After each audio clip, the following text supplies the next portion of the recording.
باشا برحبتك مرابي إذا تلفون أخو نجرح كدرنا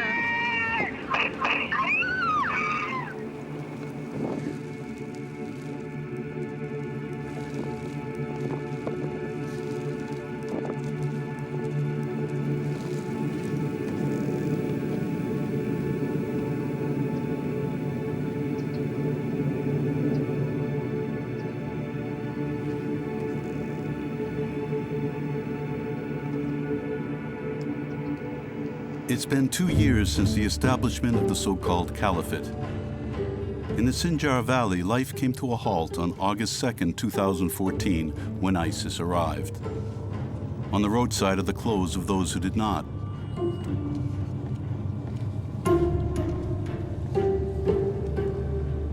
The lucky ones managed to escape into the mountains in time.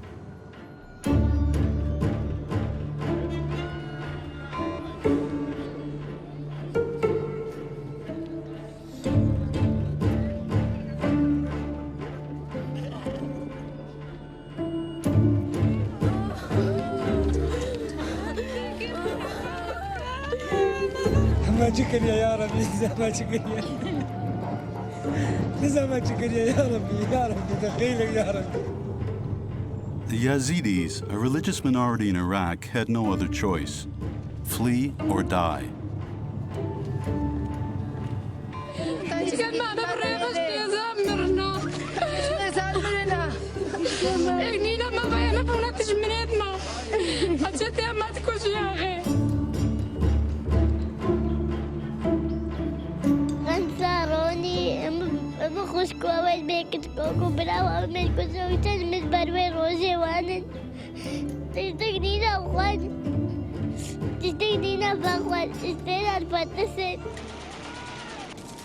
As they do each time they enter a town, the Islamic State's men murdered, raped, and kidnapped.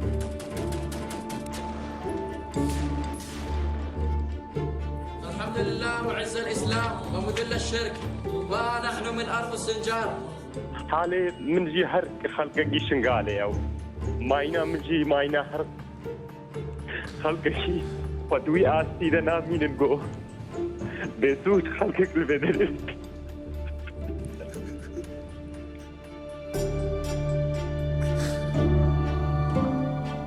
In deafening silence, the international community watched from afar and finally intervened, but too late. 1,500 Yazidis were shot by ISIS and 4,000 others kidnapped. When we started this investigation, there was one question, only one, that we wanted to answer. How have 30,000 jihadis held out against 15 of the most powerful armies in the world, 2 years since the creation of an international force against ISIS? Ils frappent des populations civiles, ils frappent des minorités, ils violent, ils tuent. I can announce that America will lead a broad coalition to roll back this terrorist threat.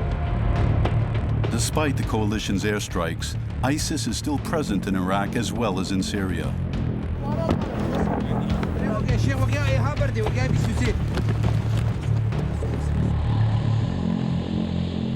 Is the strategy of the coalition against ISIS and its heads of states the correct one? Every day, the quagmire of Iraq and Syria gets a little deeper. Backed by the Russians, Bashar al-Assad continues to massacre his own people, 300,000 to date. You know, there's no name. There's just numbers. What can be worse than this? Yeah. 5 years after the beginning of the uprising in Syria, the chaos has spread like wildfire throughout the region. As the leaders of the international coalition, the United States is having trouble defining a strategy. Don't you think most people in Syria want two things? They want to fight, they want to destroy ISIL and get rid of Assad, the person who's killed 250,000 of their family? Is that really a mystery? No, it's not. It's not a mystery. Okay. It shows what happens when America fails to lead. There's no strategy for, there's no policy even.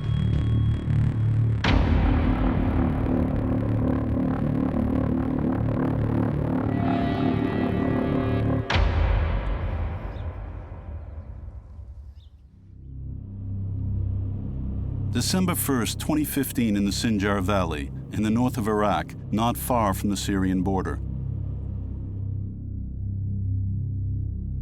ISIS has just been pushed back a few kilometers by Kurdish forces backed by coalition air power.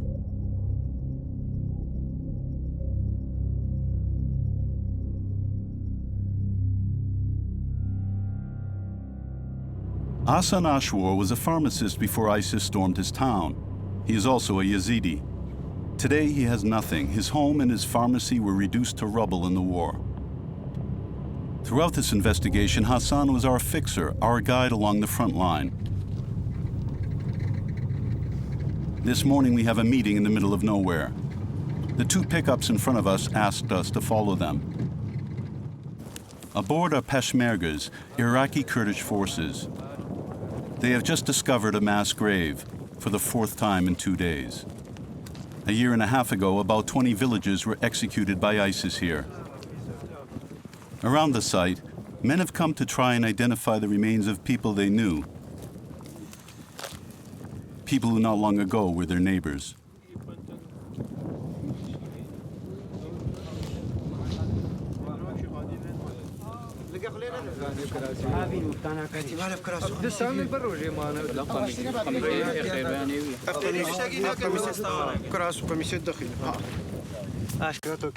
The scene of the massacre resembles all the other ISIS massacres. The victims are mostly men.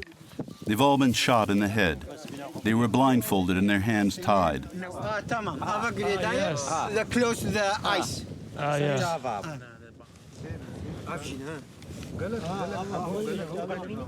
C'est terrible. This is, yeah. I will be fine.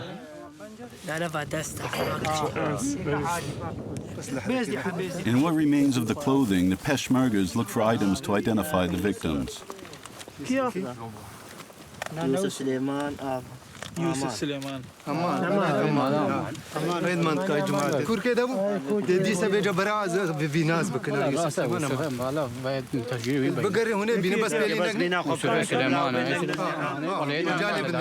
The victims of this massacre lived in Kocho, a village not far from Sinjar.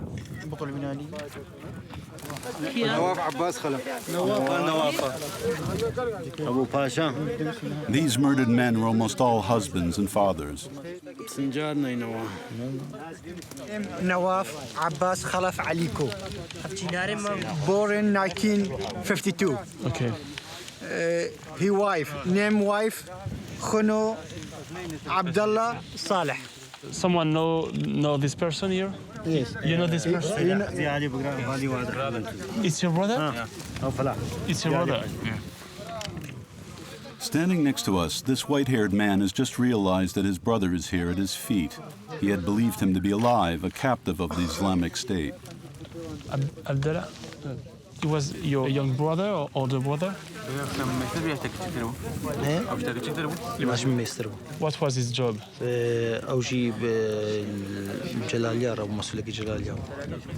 Do you think that these things can happen? You were aware that he has been killed, or you just you knew that he just disappeared? Oh, okay. So sorry.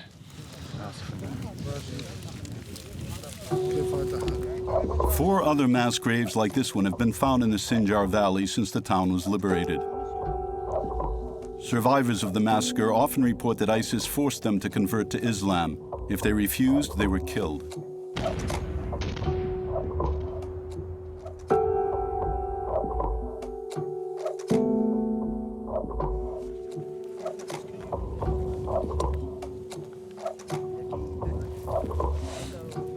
Khalil knew everyone who was executed in this field very well. He was in the group of men rounded up by ISIS. He was lucky enough to escape.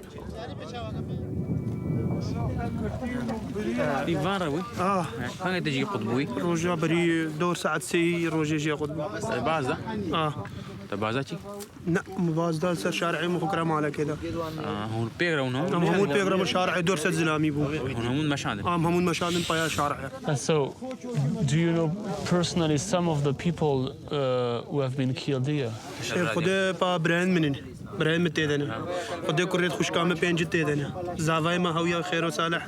And how do you manage to escape? خدا از سر شارع مخنتی حار کرد مگو دیتم ندیتم شبر پیرا جیبر پیرا مگو بلکه چم پیرا خلاصتكم حتی چون پیرا جیبر. So now, where is your wife? عالم ما يقرتي الرقاية. ايش زاني سالته بيراها؟ سلام بيرنا بس سلامة الأحفر بون حول عندنا الرقاية. بتبهرج على تبيه. خدا أزبهورناكم.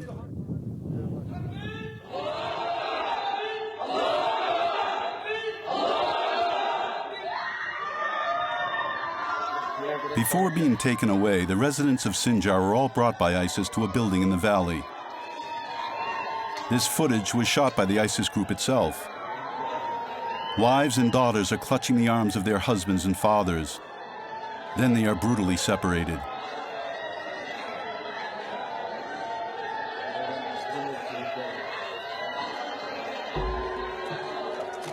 For ISIS, in Sinjar as elsewhere, the captured women are the spoils of war. After being captured, most were transported to Raqqa, the capital of the so-called Islamic State, where they are used as sex slaves by ISIS combatants.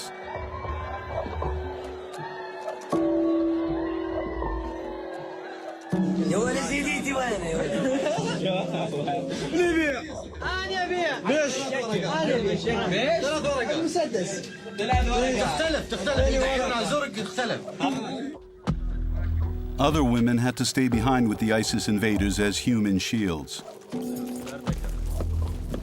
In Sinjar, ISIS took refuge in the cement factory.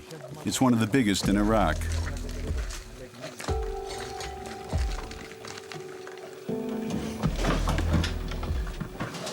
وراقدوان من هوينة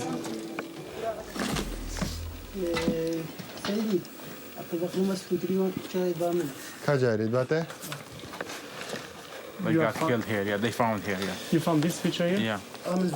حتى تقرم تراغو وان شكل وان بناية دهنا ملابس دوان هننا. In every corner of this factory, scarred by a year under siege, are the traces of a hellish daily life.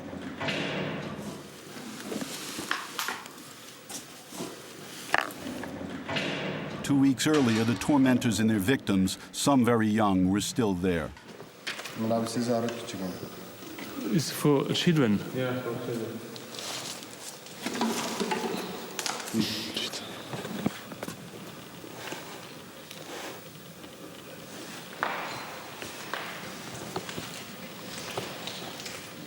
Just I found that here, in the middle of. شد بيجي؟ أف إخسيرو أو تاني نفيدري. عائلة بخورت برنا جهاز بريا تيار اللي هنا دقالي. أسبهاري مثلا جنب داكوان متانين و. أسبهاري تمام. Yes. Maybe they. أسبهاري كم هابونجي تأكيد هابونجي. المواقع وان قالك أجي ده هابون.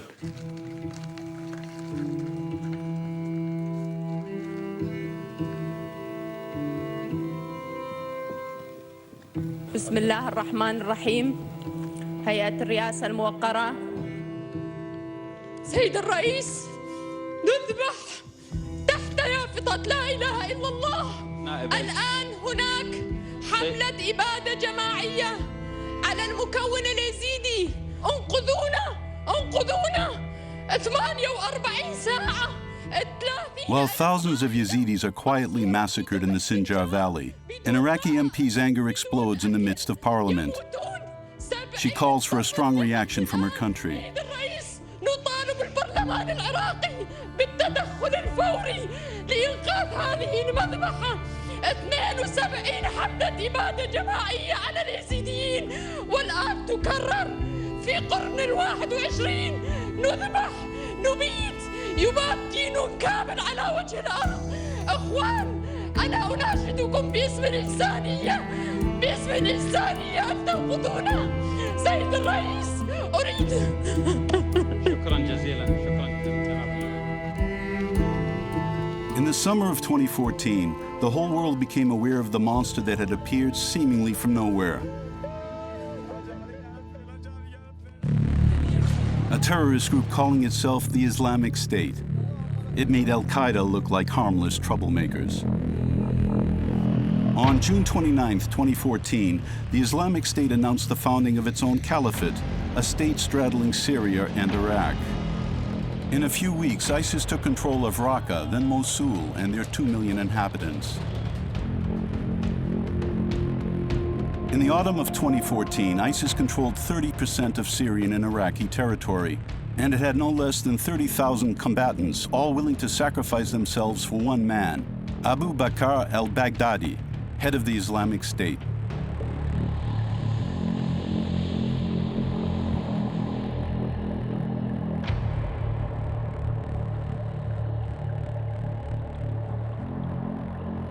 This is James Wright Foley, an American citizen of your country. Your military air force is attacking us daily in Iraq. Your strikes have caused casualties amongst Muslims. Any aggression towards the Islamic State is an aggression towards Muslims from all walks of life who have accepted the Islamic Caliphate as their leadership. So any attempt by you, Obama, to deny the Muslims their rights of living in safety under the Islamic Caliphate will result in the bloodshed of your people. On June 19, 2014, barely 2 weeks after the Sinjar massacre, Americans discovered with horror the face of one of their own, journalist James Foley, kidnapped a year earlier by the Islamic State. Standing next to him, preparing to slit his throat, was an English national dubbed Jihadi John. The decapitation of the American reporter marked a turning point. On September 10, 2014, Barack Obama took control of an international coalition and declared war on the terrorist organization. Led by the United States, it also included France, Turkey, and Saudi Arabia. In order to destroy ISIS, 15 of the world's armies decided to unite. My fellow Americans, tonight I want to speak to you about what the United States will do with our friends and allies to degrade and ultimately destroy the terrorist group known as ISIL. At this moment, the greatest threats come from the Middle East and North Africa, is ISIL, which calls itself the Islamic State. I can announce that America will lead a broad coalition to roll back this terrorist threat. If you threaten America, you will find no safe haven. The strategy chosen by the coalition is this: bombard ISIS and its strongholds in Iraq and Syria in coordination with local forces, essentially the Kurdish fighters. After 2 years of airstrikes, the international coalition announced it had hit Syria and Iraq 13,000 times. The strikes have killed 7,824 ISIS combatants and destroyed 6,545 buildings where they sheltered.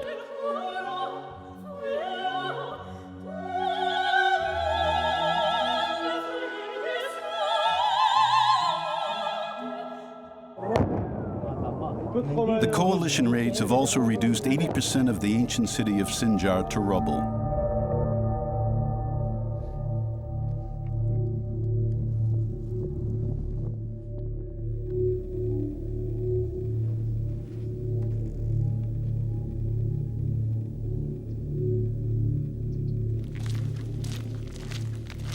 ISIS fighters were pushed back several kilometers, leaving behind a ghost town littered with corpses.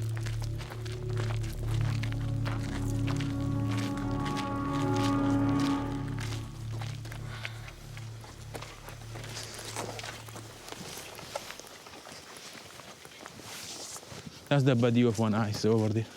Well, oh yeah. Yeah. Oh yeah. He has been burned. Yeah.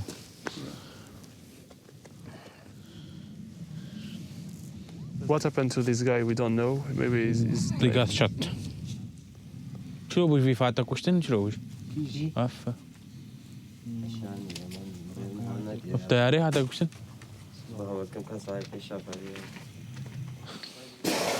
Oh shit. Here there is another body of ISIS. ISIS guys. Oh yeah. Yeah. This is leak. This is a leak. Yeah. This shoes. His shoes, yeah.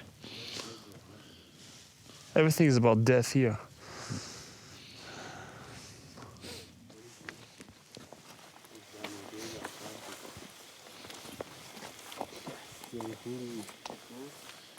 This is the market. It was a market here? Yeah, it's market. This is the market. We are inside the market in Sinjar. There's a big explosive that happened here.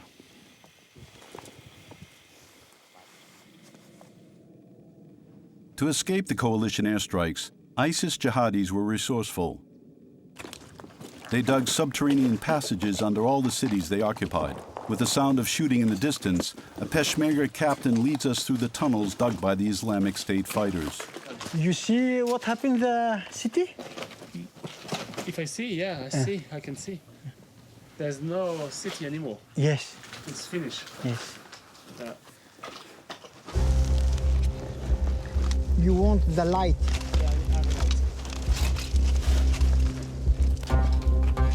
In these tunnels, which could collapse at any moment, we find the remnants of the terrorists' daily lives. It was inside these tunnels that ISIS organized the occupation. In almost total darkness, the jihadis slept between airstrikes on scattered mattresses.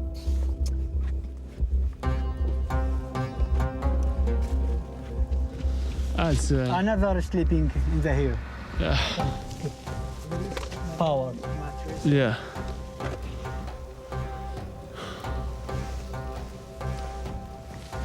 Littering the ground, we find some packets of medicine and a lot of books, always the same ones, explaining fundamentalist or Salafist doctrine.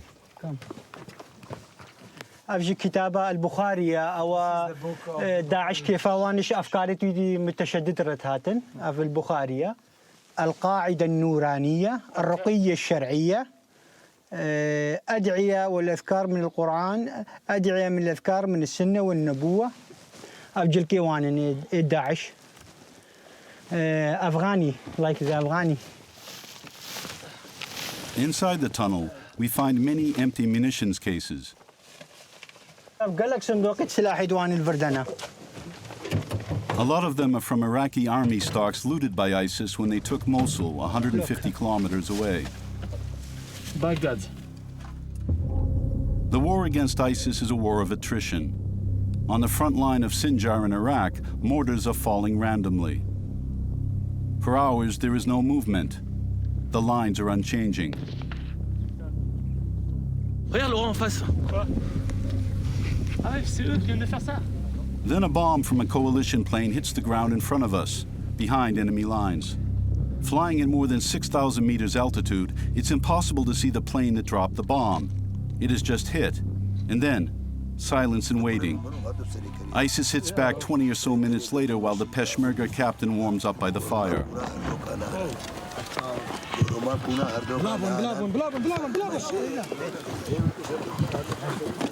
A mortar now falls 400 meters from us. Then another.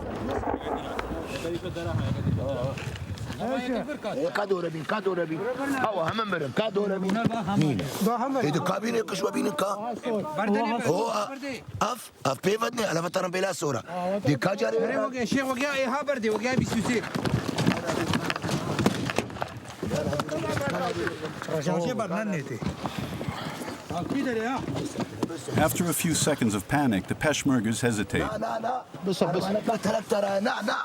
Hey! Hey! Oh!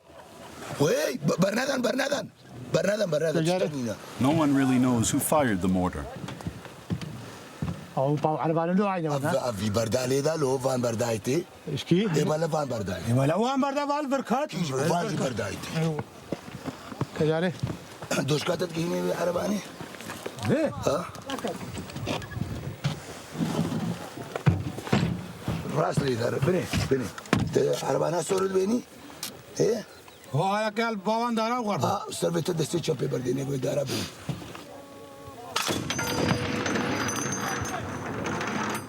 In the fight against ISIS, Kurdish forces have enabled the international coalition to stop the group's progression.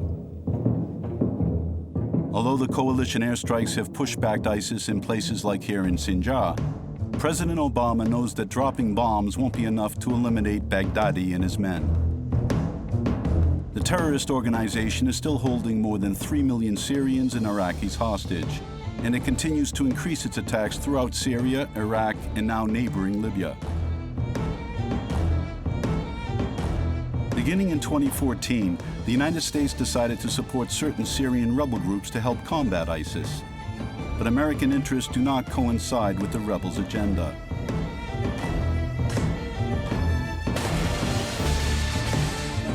The Pentagon's idea has not gone as planned. 5 years after the start of the revolution in Syria, there are at least 2,000 armed groups on the ground. Who to support? A real conundrum for the Americans. Who to trust?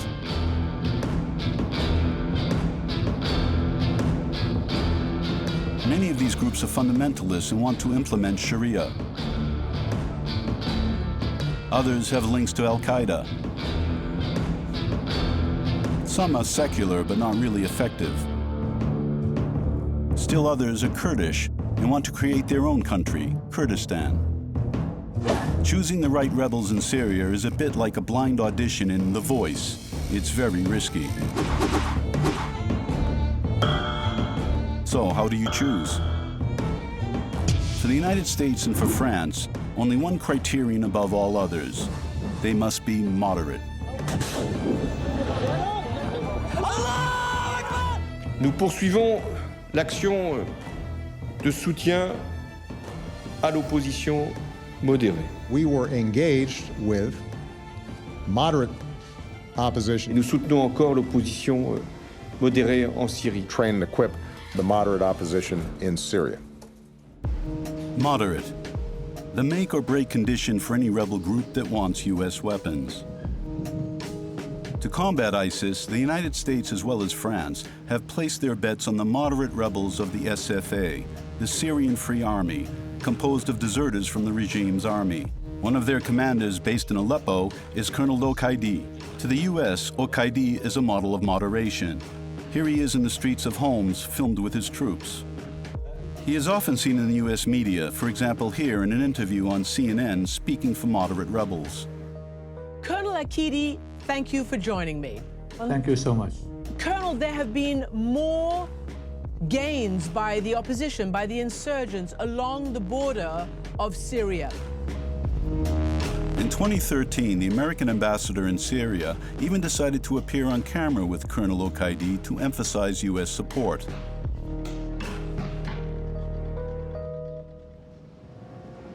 Al-Qaeda is officially a moderate, and yet in the course of this investigation, we happened on a video of him standing with ISIS just 3 months after the handshake with the American ambassador.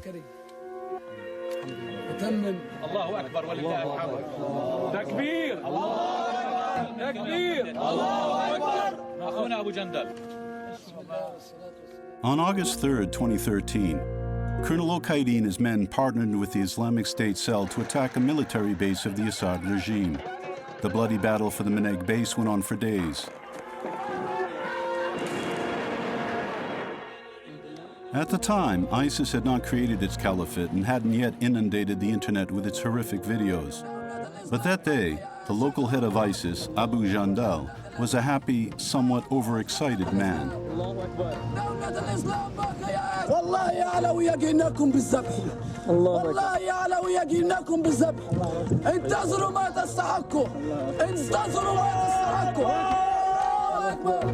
The ISIS video is more than 6 minutes long. Obviously, this cooperation between moderates and ISIS is a rare occurrence. Most of the time, the two groups clash violently. But this film says a lot about the quagmire that is Syria, and the anti-Assad hatred so strong that it can unite two sworn enemies. We found 2 of the 3 principles of this troubling alliance. As you can imagine, we preferred to avoid an encounter with Abu Jandal. However, we were able to question Robert Ford and Colonel Al-Qaeda. The American ex-ambassador today teaches at Yale University in New Haven, Connecticut. Ford has an excellent reputation for his deep first-hand knowledge of the region where he spent more than 10 years. He knows Colonel Al-Qaeda, the man we saw next to an ISIS cell in the video, very well.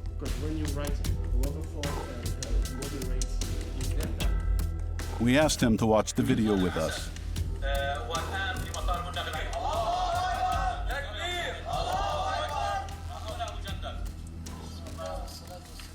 You never imagine, I guess, that he will be able to fight alongside ISIS, that's correct? We did not want them to fight next to the Islamic State or next to the Nusra Front. But I think this is a very good indication of the American and Western failure. I know Al-Qaeda quite well. I have met him many times. I could tell you stories about him. He is not an Islamic fundamentalist. He is not an Islamic extremist. In fact, I suspect that he's quite moderate based on everything I have seen about him. So why does he fight next to them? Is it because he likes them? Is it because he shares their ideology? Do you think that he wants to support the caliphate? Or is it because he is in a terribly difficult military situation, fighting a repressive government that kills civilians recklessly, that uses poisonous gas, that has full backing from Iran and Russia. And so he is in a tactical need to cooperate with other groups that are fighting the same enemy. It's the difference between ideological adhesion and tactical coordination. I complained to him after he did this tape with the Abu Jandal from the Islamic State. I called him on the phone. So you called him? Yeah, I called him. And what did from you my say? office at the Department of State in Washington, and I said, you know, that was terrible that you would work with them like that. And it's even worse that you appear on camera praising them. I said, it's an insult to the Americans. It's an insult. And do you know what he said to me? He said, if you people would give us help and not just give us food, then I don't have to work with them. But he said, what do you expect? He said, do you expect me to just surrender to Assad? For Colonel Al-Qaeda, the number one enemy is Assad.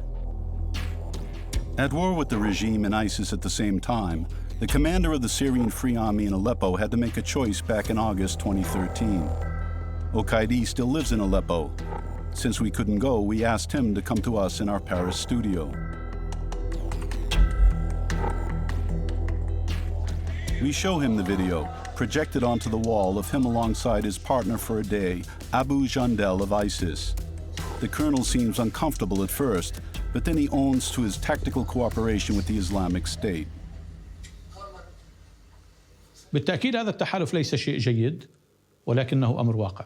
ما فعله بشار الأسد وإجرامه واستخدامه لكل أنواع الأسلحة وسكوت المجتمع الدولي وتخاذله جعلنا نتحالف مع الشيطان ضد هذا النظام المجرم.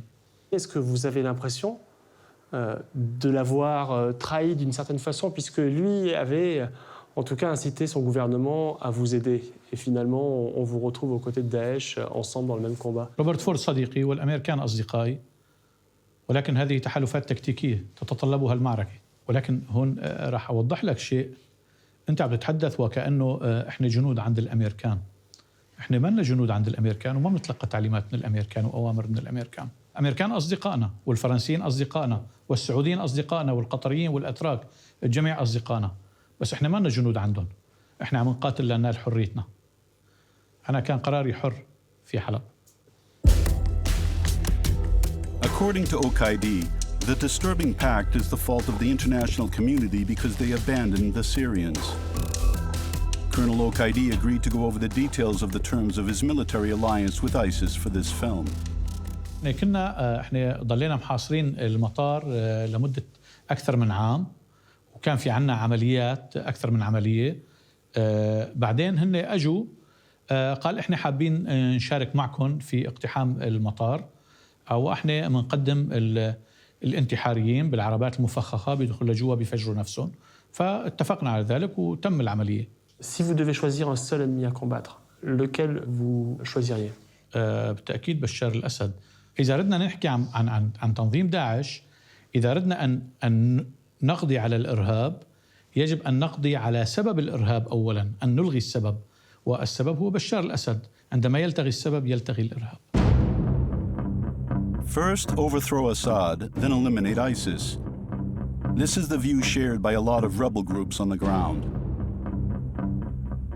The problem is that the Americans don't see it that way. For the Pentagon, the plan is the following.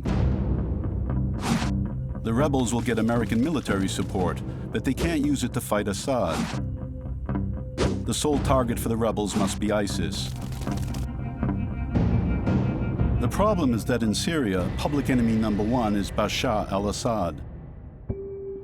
The massive and blind violence of his regime is indelibly etched in people's minds. In 2011, while a student movement marched peacefully in the street, the Syrian president ordered troops to fire live bullets on his own people. His militias arrest men, women, and even children.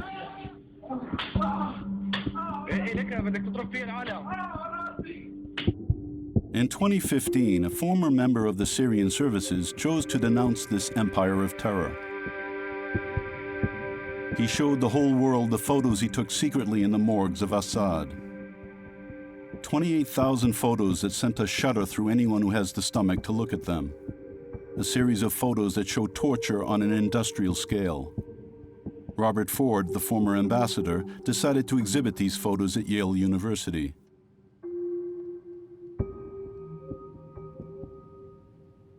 You know, there are 28,000 pictures like this, which we think are of people from the opposition. And they've identified 6,800 bodies. Most bodies have 3-4 pictures. And so they've identified about 6,800 bodies, and they have now identified about 700 of the people. Because, you know, there's no name. There's just numbers.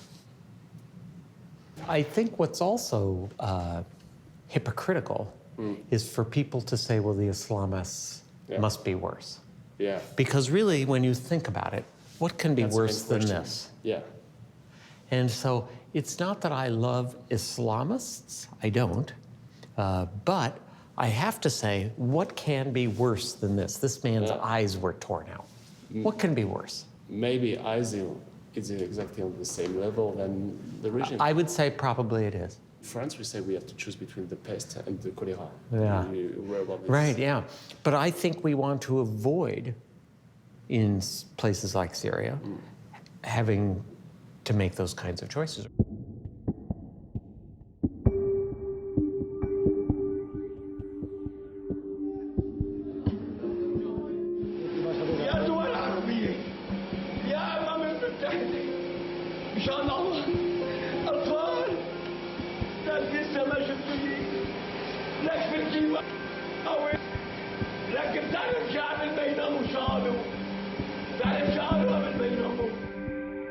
In 2013, the regime was suspected of using chemical weapons against the population.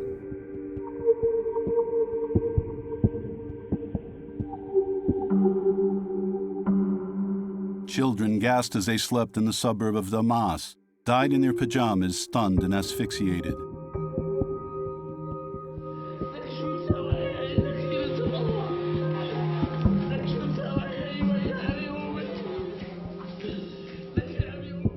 Barack Obama had promised, in case of a chemical attack, the United States would intervene against the regime. But in the event, the White House backtracked and did nothing. In the U.S. Senate, many lawmakers rebelled against Barack Obama's strategy in Syria. Leading the dissent is former Republican presidential candidate and senior Senator John McCain. A former captain in the U.S. Navy and a Vietnam War hero, he is very influential in military circles. According to McCain, that day the United States lost not only its influence in Syria, but the respect of the world.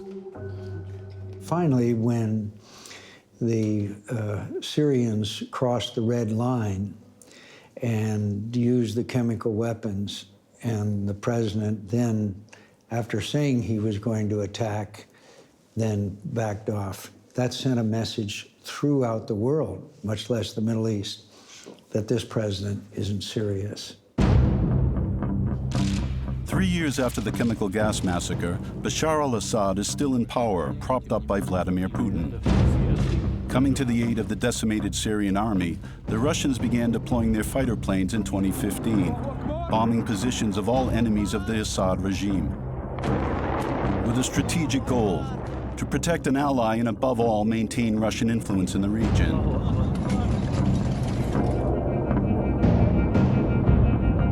Vladimir Putin's bombs are very bad news for the United States because they also target rebels supported by the Pentagon. In Washington, lawmakers try to understand the American strategy in Syria. On March 3, 2016, a Senate committee summons the military's top brass to explain their strategy: destroy ISIS without touching Assad. South Carolina Senator Lindsey Graham is not convinced. General Austin, will the recruitment require them to fight ISIL alone and not go after Assad? We will recruit, train, and equip forces to focus on Daesh, on ISIL. Yes. Yeah, and part of the conditions will be we're not going to support you when it comes to Assad. That's correct, sir. We'll only support those elements that are fighting. So what happens when Assad bombs the people we train? What do we do? Well, we will defend the folks that we are supporting. Have we defended them against the Russians and Assad, the people we've previously trained? In terms of forces that I have trained, we've not had that issue. So. Well, the forces that the agencies trained have been bombed by the Russians and Assad. Is that correct? So I would not want to address that in this forum. So. I think it's pretty common knowledge that the people we've trained have been hit by the Russians and Assad. Is it fair to say that going into any negotiations that Assad is in pretty good shape because Russia and Iran is behind him militarily, and we're not behind the opposition militarily? I certainly would say, Senator, that Russia's support and Iran's support of Assad has really emboldened him and empowered him to a degree. We have sat by and watched the Russians bomb and destroy the people that we were supporting. You can imagine what those young men on the ground are thinking about United States support. Yeah, they feel alone. They're not only alone, they've been abandoned to certain death by these indiscriminate bombing of the Russians. Russians don't use precision weapons. They use dumb bombs, and they have slaughtered untold numbers of innocent civilians as well as members of the moderate forces. John McCain is not one to mince words. He and his Senate colleagues regularly question military officers on White House Syria policy. Even a five-star general sometimes squirms when interrogated by McCain's committee. Yes. Don't you think most people in Syria want two things? They want to fight, they want to destroy ISIL and get rid of Assad, the person who's killed 250,000 of their family? Is that really a mystery? No, it's not. It's not a mystery. Okay, is Russia going to fight for Assad? Russia is fighting for Assad. Will Iran fight for Assad? They are doing that, sir. Will Hezbollah fight for Assad? They were doing that. When the people we train to fight ISIL turn on Assad, which they surely will, are we going to fight with them to replace Assad? I can't answer that question, Senator. Can you answer it, Secretary Carter? Yeah, just to be clear, let's take the... That day is coming. YPG, Kurds, and well, Do you see a scenario where the people in Syria don't take on Assad? The people that we are equipping are people who live in or come from ISIL-occupied territory, and they're... Do they want to take Assad down? On defeating ISIL and... Do they want to take Assad down? For the most part, they're focused on defeating... Do they want to take Assad? Have you asked them? We know what their intent is, and it is to fight ISIL. Come on. They're fighting ISIL now. You know as well as I do, both of you know, that the average Syrian not only wants to destroy ISIL, but they're intent on destroying Assad because he's killed 250,000 of them. And here's the question for this committee. How do we leverage Assad leaving when Russia's going to fight for him, Iran's going to fight for him, Hezbollah's fight for him, and we're not going to do a damn thing to help people take him down? If I'm Assad, this is a good day for me, because the American government has just said, without saying it, that they're not going to fight to replace me. So what you've done, gentlemen, along with the president, is you've turned Syria over to Russia and Iran. You've told the people in Syria who died by the hundreds of thousands, we're more worried about a political settlement than we are about what follows. All I can say, this is a sad day for America, and the region will pay hell for this, because the Arabs are not going to accept this. The people in Syria are not going to accept this. This is a half-assed strategy at best.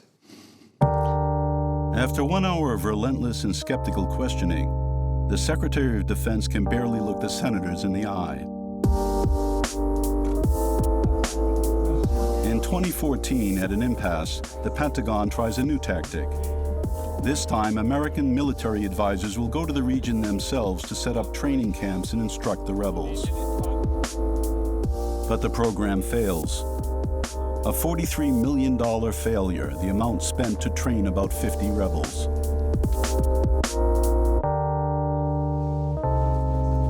We caught up with a member of this unit called Division 30. Syrian Captain Al-Wawi worked with the Americans setting up the program. To him, it is a total failure. إلا أنه القائمين على المشروع الأمريكان أخطأوا كثيرا في اختيار الأسماء واختيار القيادات، وكان المشروع التدريب طويل جدا جدا. خلال 8 أشهر تم تخريج 54 عنصر، وبالتالي إذا وافقنا على مشروع تدريب 15,000 مقاتل نحتاج إلى 38 عام لتخريجهم. When the Americans are trying to form Division 30, and they say, we will give you help, we will give you guns, ammunition, training, but only against the Islamic State, not against Assad, they received very few volunteers. A lot of money, meager results. In less than 2 weeks, half of Division 30 had been captured by Al-Qaeda or had deserted. During one of General Austin's hearings before the Senate committee, lawmakers were stunned to discover the real number of rebels still active on the ground. We've heard reports about the attacks on those individuals when they were reinserted back into Syria. Can you tell us what the total number of trained fighters remains? It's a small number, and the ones that are in the fight is we're talking four or five. 4 or 5 combatants. Obama's strategy is ridiculed in the press. The president even admits his mistake during a press conference. The training and equip program was a specific initiative by the Defense Department to see if we could get some of that moderate opposition to focus attention on ISIL in the eastern portion of the country.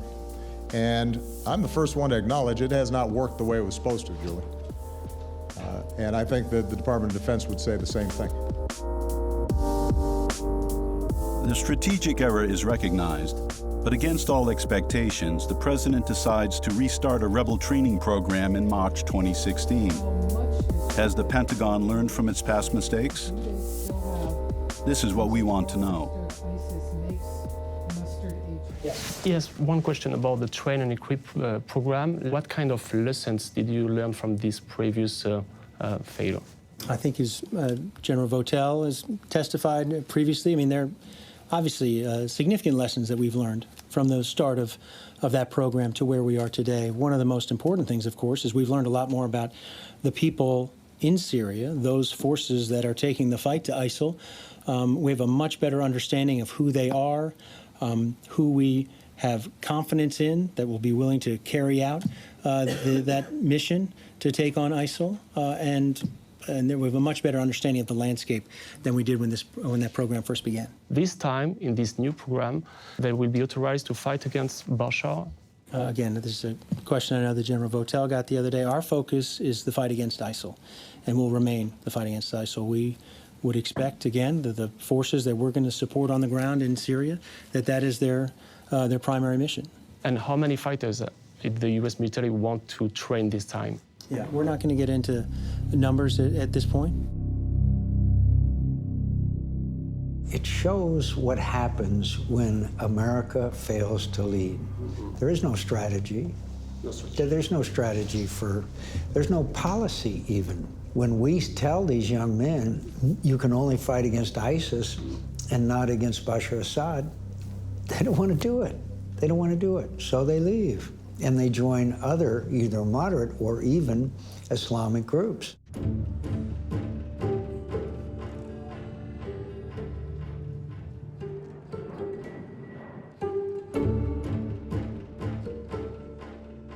The Saudis, along with Qatar and Turkey, support a group called Ahrar Ash-Sham, Free Men of the Levant.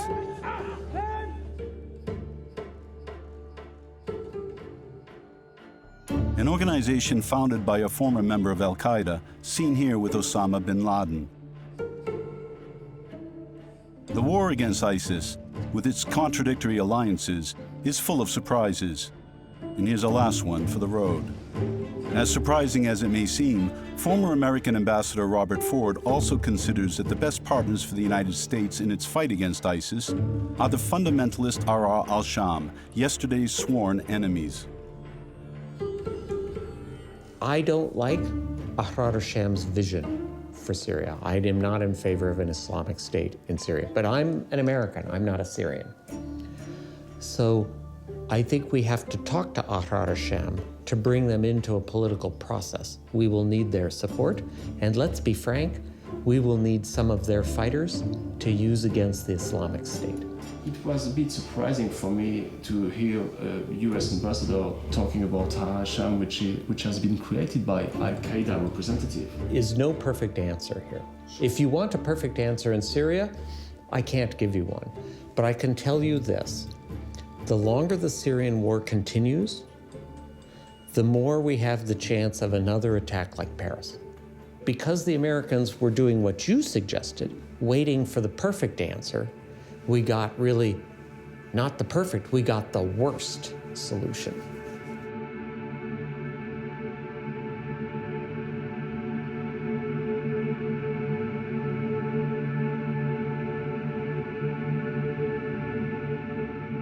Let me ask a follow-up on that, Madam Secretary. We are then looking for this force to defeat ISIS, then defeat Assad, then defeat al-Nusra, then defeat other al-Qaeda affiliates, keep at bay the Shiite militias and Hezbollah, take control of Damascus, and establish a pluralistic democracy in Syria.